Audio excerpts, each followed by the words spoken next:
Hello and welcome to another episode of the Atlas Solutions Podcast. My name's Brian. He's Chad. We'll be taking you through some tech news and product reviews. Hey, Chad, what do you have there? Hey, Brian. I'm using the Oculus Quest 2 from Facebook. Wow. So that's going to be first up on our Is It Worth It section here. So I wanted to kind of talk about it. I'm going to take it off because I can't see you guys. I heard about this from my neighbor, actually. And she was trying to buy the PlayStation for her son for Christmas. And she said she couldn't find one, so she was going to get the Oculus Quest 2 here. So I started doing some research. I think VR is a little early, or has been up until this point. Up until this point, if you wanted to do VR, if you wanted to, and for those who don't know, it's virtual reality. You know, you're in this world of, you know, a prefabricated cartoon or a shooting game, or you're playing ping pong in real life with your friend, and you've got these little controllers, and you're going to put your hand in the controller. And it honestly is pretty amazing. But like I was saying, to me, VR was a little early until this point. I think the Quest 2 is going to be the first step into making it available for the masses, because of the main feature, I guess you could say, is that you're not tied to a computer. So previous to this one, you would have one of the other Oculus devices, and you'd have to have a PC plugged in, and you'd have to, you know, sit at your desk or whatever. You're kind of tied to the wire. You're stuck at your computer. Yeah, and it had to be a pretty beefy PC also, right? I mean, it's all graphics, you know, pumped into the device. This is standalone. I mean, this is what you get in the box. You literally get the virtual reality headset, and you get a left and a right controller. Huh. Now, these controllers are battery powered. I've been using them for a couple weeks, and they have not even started to die. You just slide the little handle open and pop. I think it's a AA battery in there. I haven't even changed it yet. And the headset itself has a little USB-C port there on the side. Now, the crazy thing for me was the fact that you can just literally take this, sit in the middle of a room, and you can watch Netflix on like a 100-inch TV, you know, and it's not the greatest quality, but you can watch Netflix. You can do desktop sharing, which I was actually really excited about as a computer person. You can have 5 screens of your computer all around you while you're sitting in a spaceship and, you know, looking down at Earth. It's honestly really amazing. Now, I think, again, as far as for the masses, it's a little early. I mean, there's enough games in the store to count on your hand, basically, that are worth anything. It's just early in development, so there's not a million games out there to choose from. And the virtual reality desktop was a little disappointing, just because it's super hard to click and navigate through, you know, your web browser or your email even. I mean, it's just, things aren't working as expected. Now, the one thing I haven't gotten to fully work is the keyboard overlay. So you can go into some of these apps, and it'll overlay your real keyboard, and you press a few buttons, and the VR kind of figures out the space in your keyboard. So then you can actually type like you would type on your computer. If you could use the same inputs, like the mouse and the keyboard, I think it would be a little bit better. And from what I understand, I don't know if it's Logitech. I should know the brand, but there is a brand out there that has like the mouse keyboard combination, and you overlay that, and then you can kind of use both. But as far as like you can use just your hands, and you pinch to click, essentially. It's just not natural yet. Now, as far as the games go, I used to play games when I was younger. Now I have kids, and there's not much time for that. But there's a couple of games I wanted to note. The first one, when I first tried the VR, the Oculus Quest 2, I tried a game called Super Hot. And it's kind of this game where it's sort of like the Matrix. Everything's white, and there's these red crystal characters, and you have to punch them in the face or shoot them or throw a knife at them or something, and they shatter. But if you don't move, if you pause, everything in the world pauses. So as you slowly move, the bullets come towards you, and you're literally like doing the Neo in the Matrix. And you win awards for that stuff, having bullets fly by your head and stuff. It's actually just really, really cool. There's another game I love. Those places. I'm blanking on the name. You go and you're in an escape room. I love escape rooms, and I think the concept is cool. Where it's sort of like a real life puzzle. You're figuring out, what to click on and what combination was written in the wall, and there's math involved. There's physical games involved. So there's a great game called The Room: A Dark Matter, and that's a great game. My wife loves to play that because she, again, is a big escape room person. So as far as games out there, there's a lot of really interactive concepts that are like, oh, well, that's perfect to make something like an escape room in VR. So you can just sit in your couch, and I think the game, A Dark Matter, is like $30. So I think last time I went to an actual escape room, it's probably $30 a person for however long it takes you to get out of there. And then, of course, as a big nerd Star Wars fan, Vader Immortal, it's almost like becoming part of the Star Wars realm. There's a few other Star Wars games out there, but Vader Immortal is a popular one where you help Darth Vader through this this series, and there's multiple episodes, they call them. So it's like an interactive TV show essentially, and you do every episode. So I think, again, as a nerd, it's the closest I've ever been to actually holding a lightsaber, and you're swinging the lightsaber, and it just makes me think about, as a child, watching that scene where Luke is like fighting the little round the practice thing, and thing. just the practice droids. So there's literally, you go into the practice room and you fight these practice droids, and these droids come after you, and it's crazy. It's a lot of fun. So we call this section, Is It Worth It? I'm going to give it a yes. I'm going to say it is worth it for when you compare. I don't have the new PlayStation, nor do I care to get one, but it's like, what are you going to get? A little bit better looking Madden, with updated players. Like maybe there's some other stuff.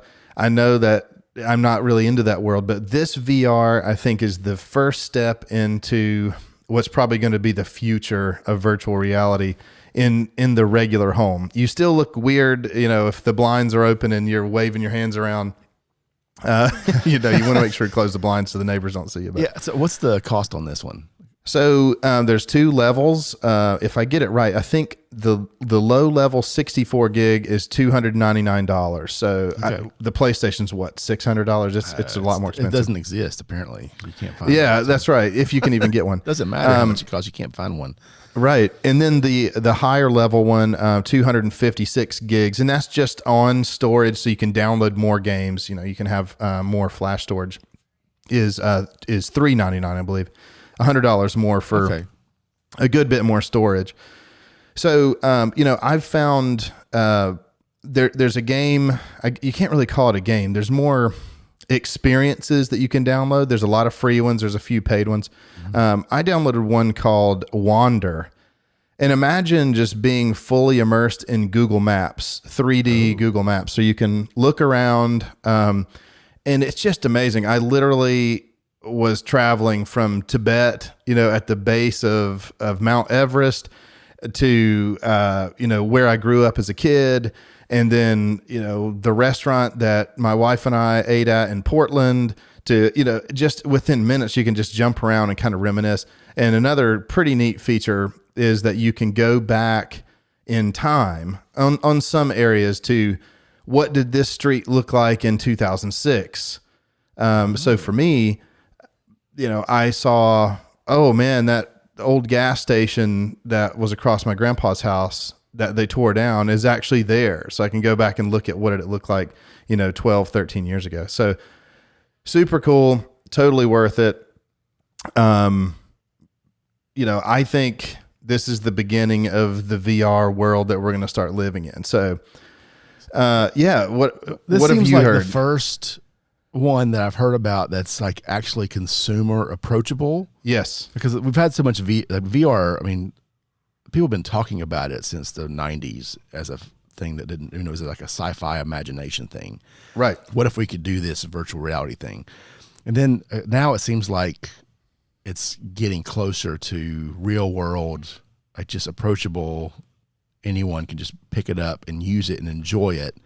One of the things I've always been curious about with this technology, I haven't followed it because I didn't think it was ready. I wasn't interested yet because it was, I'm not a guy that plays a lot of games. So the gaming side of it was like, okay, that's right. Might be fun for 10 minutes, but what's the real application? Like what can you do as a professional if you're a designer or an architect or, to be able to immerse yourself in a environment.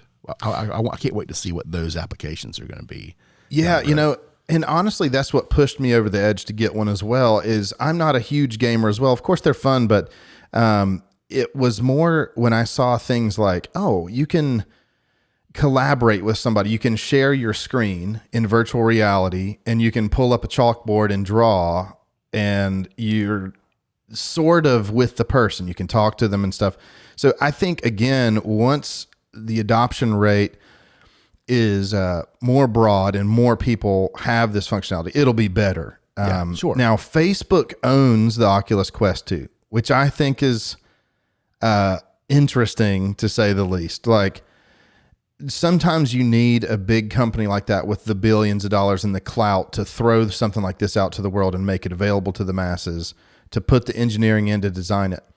It is a little bit, I don't know if I want to say intrusive, but you literally now have microphones and multiple cameras, tracking all your movements and everything. So from a security standpoint, I'm not thrilled that Facebook owns it. Right. But, if I think at this point, we're all on the grid and we're never getting off. So, well, yeah, you still need to try and protect yourself a little bit. Just decide how far you want to dive in, I guess.